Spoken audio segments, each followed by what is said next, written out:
In this new segment of Advisor Revelations, the DPL team will discuss how to evaluate new solutions and address current challenges and the strategies that can help you grow your firm and AUM.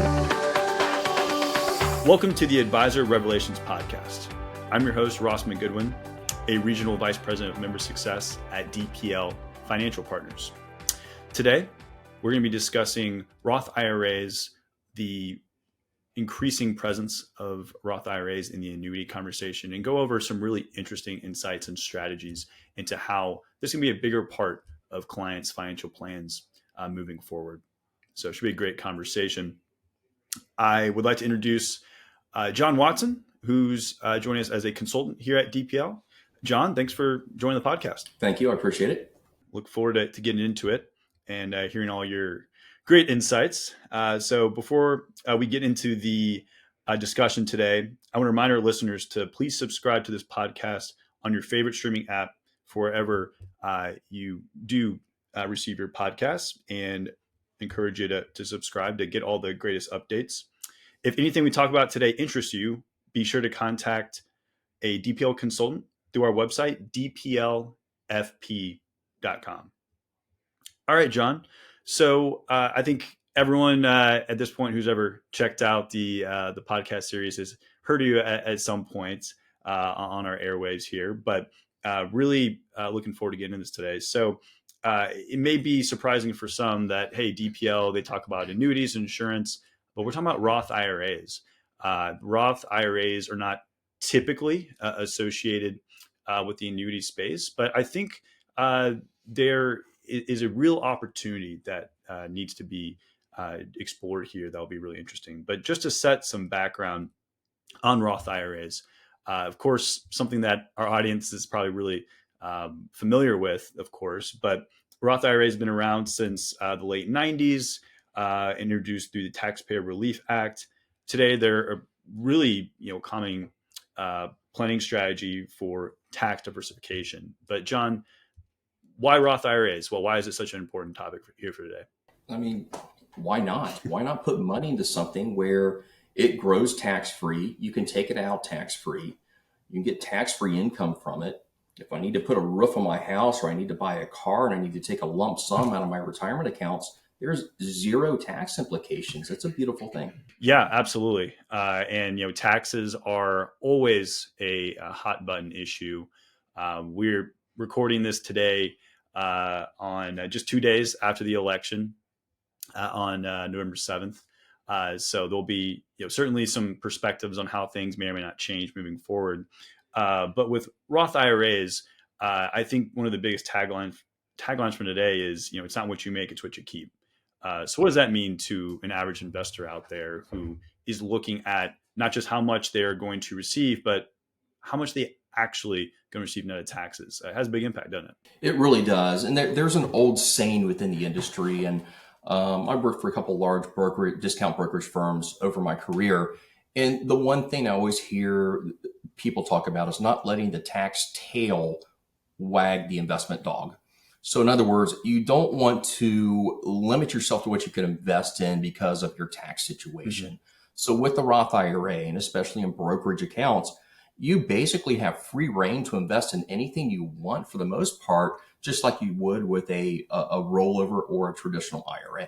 Yeah, having no tax implications is a big game changer. And it's not just the lack of taxation on the back end, but it also is the fact that RMDs really have a different perspective now, or a completely different ballgame. So we'll get into a situation here in a little bit that really dives into that. So when we think about Roth IRAs, when you look at the current tax environment, let's set the stage there too. There were some tax cut and we'll call the Tax Cut and Job Acts. That was the TCJA that was introduced a few years ago. Really, a lot of people call it the Trump tax cuts. And as of now, it's predicted to sunset into 2026. That may or may not change.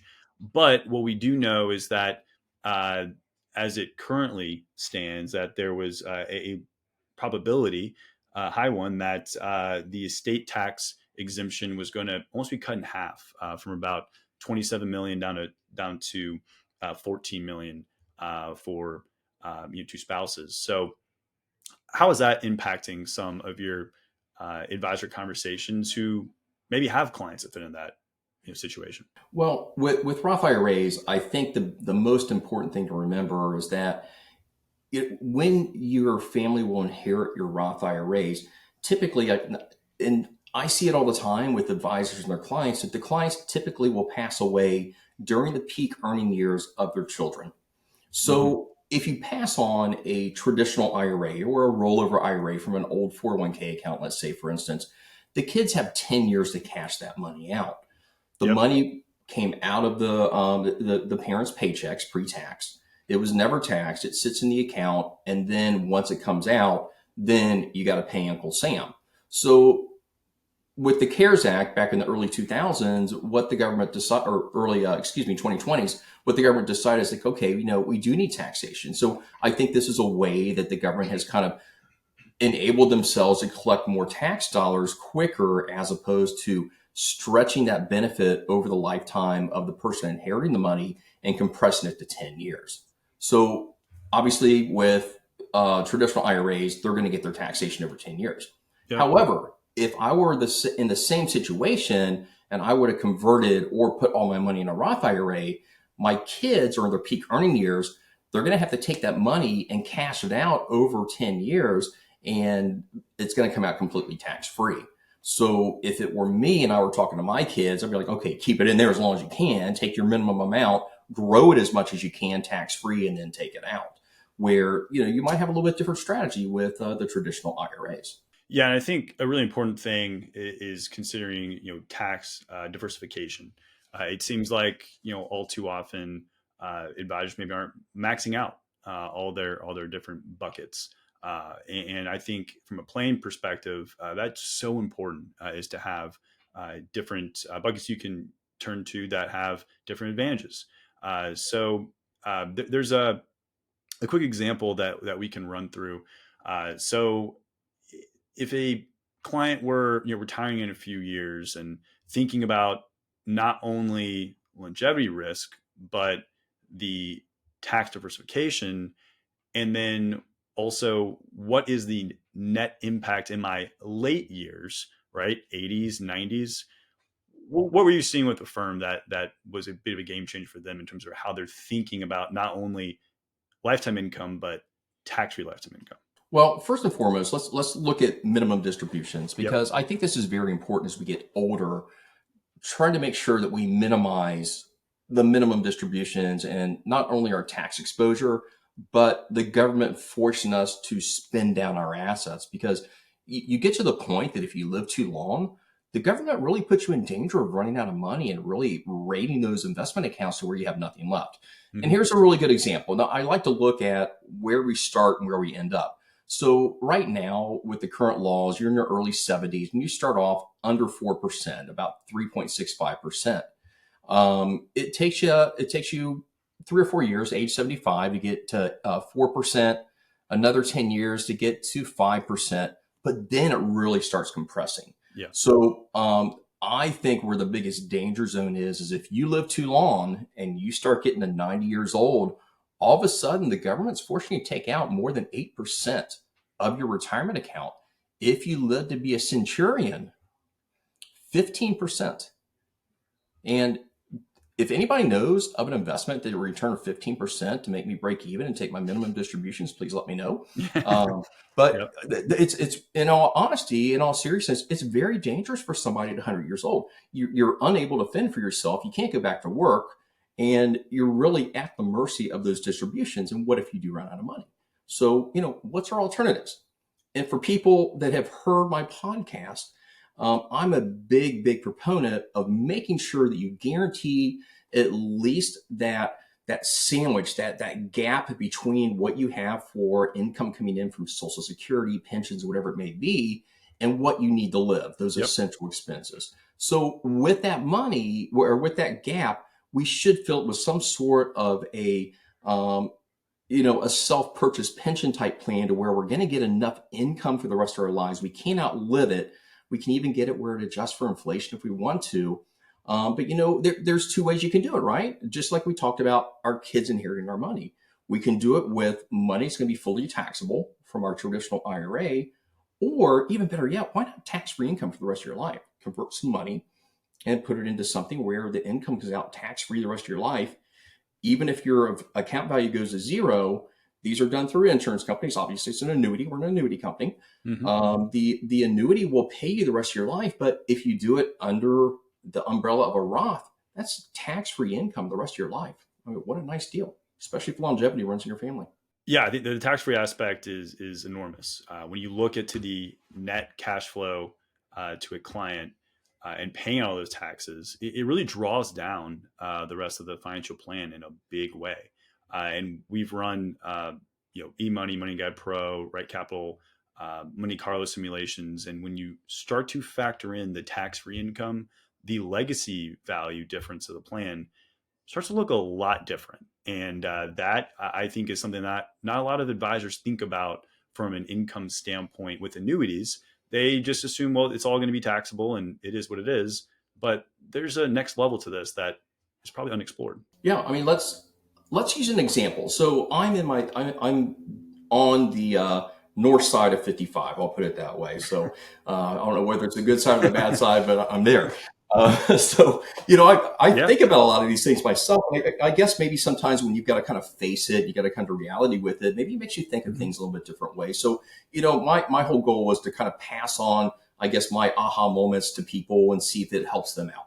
So let's talk about if I were to retire at 60, and let's say I'm going to wait until my full retirement age. And what full retirement age with Social Security means for people that don't know is that's when you get 100% of your Social Security benefit. This is what the government talks about a lot of times when they talk about, okay, we're going to make it where you draw your Social Security benefits later.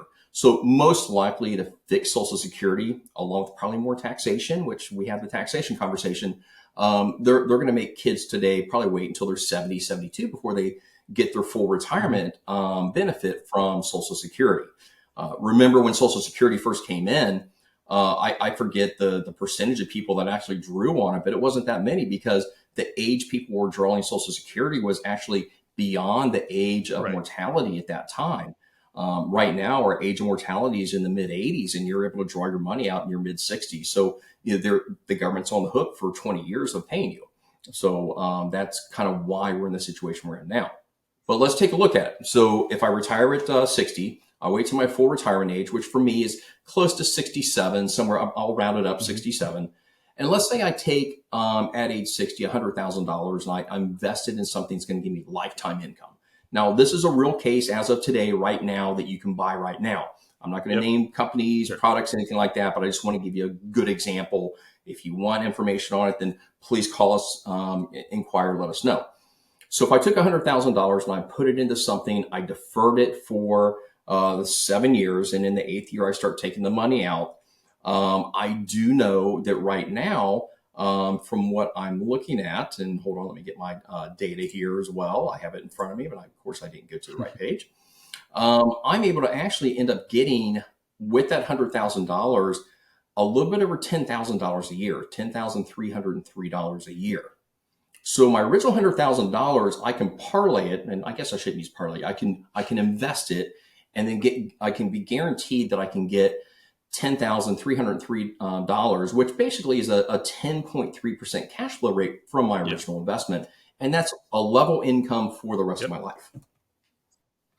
So here's my choices. So do I take that $100,000 and do I do that in my traditional IRA, my rollover IRA, right? So do I do that? Or do I take that $100,000 that I saved pre-tax, because I'm in that Roth sandwich generation, I would say, that where I didn't have the ability to invest in a Roth other than my own contributions and not my 401k, which now Roth 401ks are commonplace. So you're going to see a lot of people retiring with tax-free money. And honestly, that's probably what's going to drive higher taxes at some point in the future.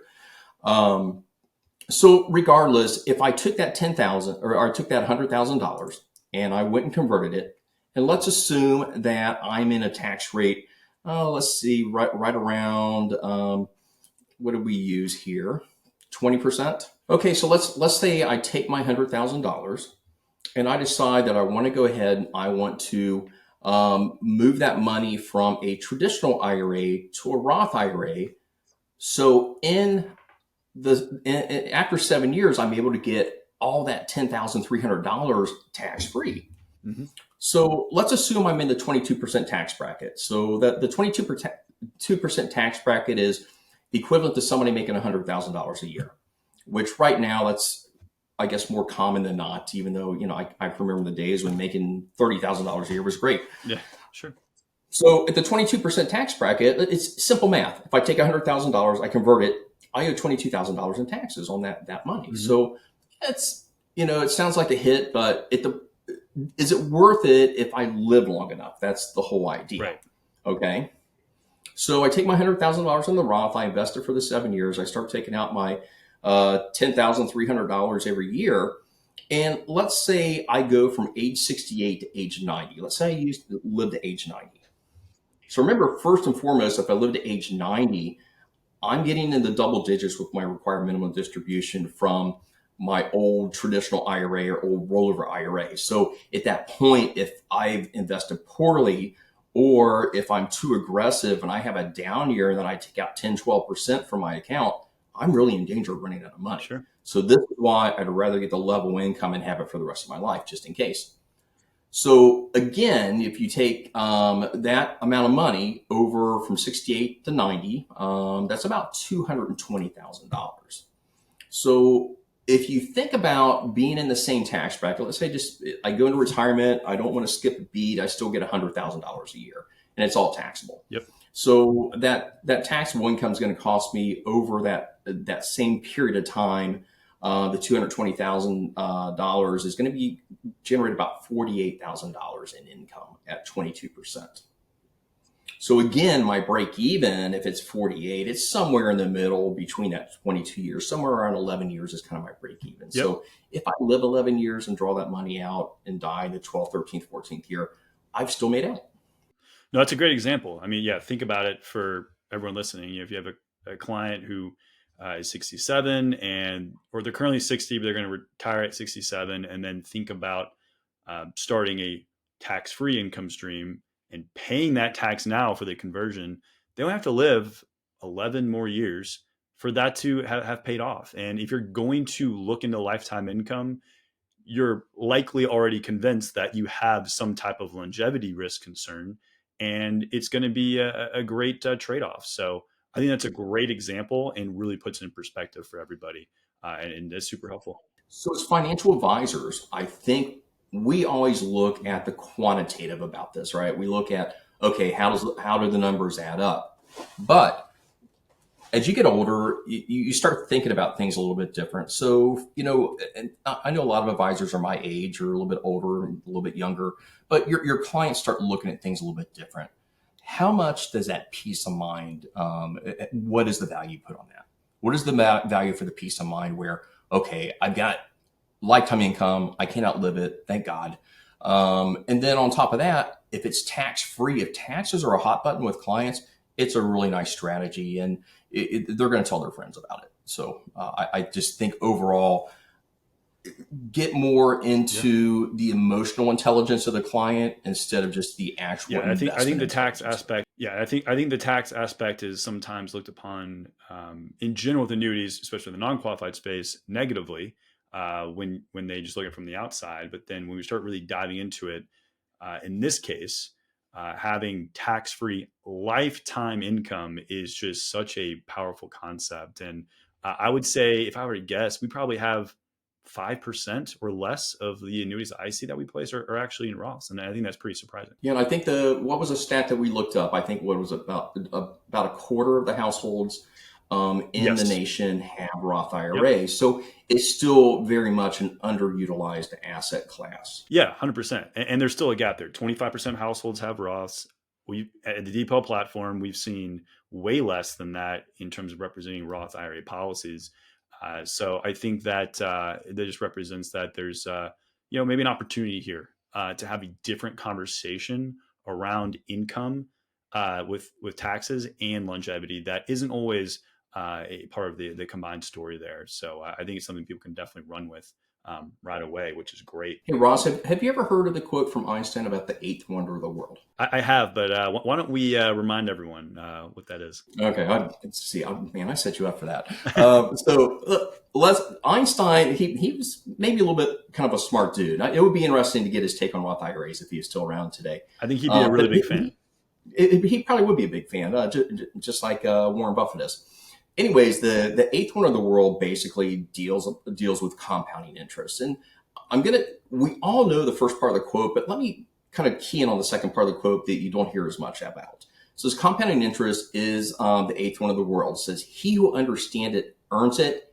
He who doesn't pays it. So basically what he's saying is the more you can control taxes, it really, your money does not have to work as hard for you, because that whole conversation that we talked about when we first came in, it's not what you make, it's what you keep.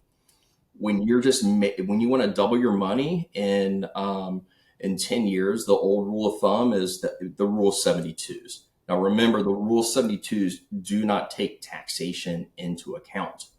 If I remember correctly, if you're in somewhere around that 20% tax bracket, it basically turns into the rule of 108. So to net out after taxes, you need to make close to 11% to keep your doubling effect. Yeah, no, it's a really good example there. And then the example we went over just a bit ago was level income for life. But just so everyone knows, you could also have lifetime income that's tax-free that could also increase every year for as long as you live. That's a design that's out there, and that's a trifecta that I think clients would also be really interested to hear about. Now, you're going to get less income up front, but the longer you live, the more it compounds, the more you're going to pay off with that decision. And I think that's even another way of designing it that could be really interesting too. General rule of thumb right now, based on the interest rate environment we're in, with the products that are available in the marketplace, if you're under 70, then definitely, if you're an advisor, look at rising income for your clients, see how it models into the financial planning software.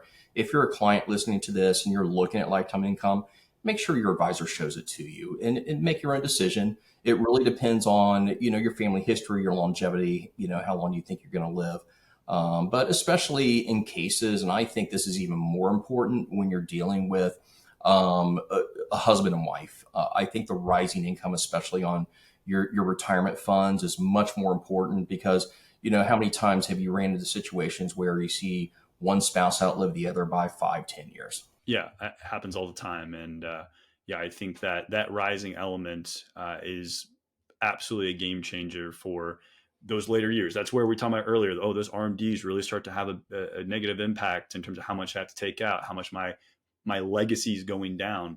The rising income has even a better impact on that legacy. So at the end of the day, you're allocating to an annuity, and it has some different access levels or elements than the rest of the portfolio, but the benefits still go back to the investment portfolio, and that you get to maybe stay invested longer and more comfortably in your stocks, your bonds, anything else that you want to normally be invested in. So it's an avenue to actually have more stability and more of a comfort level psychologically in your portfolio, because you included the annuity. And I think that's the important takeaway too. Exactly. And without the drag on the required minimum distributions, it does allow you to keep a set allocation, maybe that's a little bit more aggressive than what you would probably want when you get in your early 70s and you have to start withdrawing money. Because quite honestly, minimum distributions they can really hurt you in what we call a bad sequence of returns.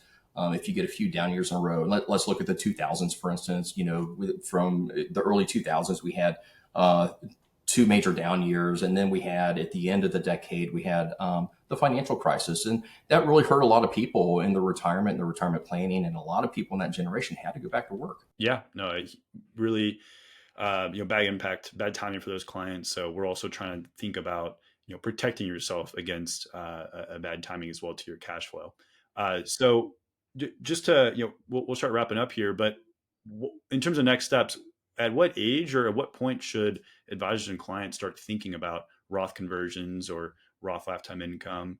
What do you think are next steps for people? Sure. So I think the earlier the better. Like Einstein said, compounding interest is the eighth wonder of the world. If you can do it tax-free, why not? So I don't think there's any wrong time to start doing the conversions. Obviously, everybody's situation is different. There are calculators online. All the major discount brokerage houses have an online calculator that you can use, Fidelity, Schwab, and Vanguard. They're really more about, hey, how much am I going to have at the end of life if I do the conversion now and pay for the taxes? That's kind of what they look at. My example is more around income. So there's no calculator out there that does that, does the income calculation. So in your mind, you've got to kind of think, okay, do I want lifetime income? Am I going to live too long? So, just go on their websites and do a search on, they all have a search function at the top of their website. There's also a couple of really good articles out there that we'll link into the conversation below. Kiplinger had one that just came out this fall called Roth Conversions, the Case For and Against. So I think it's going to bring up some ideas for you that whether it's a good idea for you or not. Again, everybody's situation is different. I've had numerous people where it does make sense, and I've had numerous people where it doesn't make sense. So you just kind of go down that path. And then obviously Forbes has one. It came out about a month later, and it says, do not convert to a Roth IRA until you read this. And this one goes a little bit more in the weeds on the conversion. So, keep in mind, this is something that you really should discuss with your financial advisor, and if you have a tax professional, get them involved just to make sure that you don't overdo it and you get blindsided by taxes. Yeah, no, that's great. And also just in terms of client profiles, like the one we went over earlier, like 60-year-old waiting 7 years, just keep in mind, with the Roth conversions, you're typically looking, 5+ years, right? In terms of a deferral period there. So, people have time, but you don't want to let it go to waste. You need to start, taking action now to be set up for success. And I think this has been great, John. It's helping me think about my own financial future and trying to make sure I have the proper tax diversification for my plan moving forward. So I think it's great. Right. And just so everybody knows, there are income products out there in the marketplace now where you can buy them now, lock into the income rates. And since we're basically right at the edge of the upper end of the higher rates that we've had the last 15 years, you can lock into those income rates and they will convert over time within that account to a Roth. So if you're concerned about converting now and you want to wait until maybe you're going into your second or your retirement job, you can still do it now and spread the taxes out. So, again, ask questions. There, a lot of times there's something that will fit the bill, and don't let your current situation keep you from asking the question until you definitely get to where the analysis says, no, it doesn't make sense. Yeah, it's a great call. No, that design where you can over time provide the Roth conversions in the same strategy on the product year-to-year basis is really neat. And reach out to us to learn more and ask questions. Like you said, you're never gonna know if you don't ask in terms of what the options are. And we wish we'd go over all of them today, but we do have time constraints on these podcasts. So, can only fit in so much. John, really appreciate it. Anything else you want to leave for the audience before we go? No, I appreciate it. I think that, the biggest thing to remember is that, like Einstein said, another Einstein quote is that, the definition of insanity is doing the same thing over and over and expecting different results. So, if you're not happy with your plan or you're reevaluating your plan, obviously you need to make little tweaks every year. If you only review it once every 5 or 10 years, you're going to have to expect you're going to have to catch up for all the years you make the tweaks. You're going to have to make some major changes. So just again, don't be afraid of change. Change is good, especially when it comes to finance and adjusting your portfolios. Yeah, absolutely. And just a reminder for the advisors, these are commission-free solutions. So you're able to look at everything on the same side of the plan, same side of the table, and figure out what makes the most sense. If the annuity is a great fit, if lifetime tax-free income is a great fit, it no longer means it has to be a loss of AUM like it was so many years ago. So that's why it's such a great time to reevaluate now and look at all the options that are out there. Yeah. Well, John, appreciate you joining the podcast, and great hearing all the Einstein quotes and all your great insights. So really think this will be a great one for advisors, and look forward to getting all the great feedback of seeing where there's interest and where things will go from here. So appreciate you joining the podcast. Thank you. Appreciate you joining, John. And as a reminder, please subscribe to the Advisor Revelations podcast, wherever you get podcasts, and check us out at dplfp.com and reach out to consultant if you'd like to learn more. Thanks so much. Thanks for watching. Visit dplfp.com to learn how we can work with advisors like you. And please, for more updates, subscribe to this channel.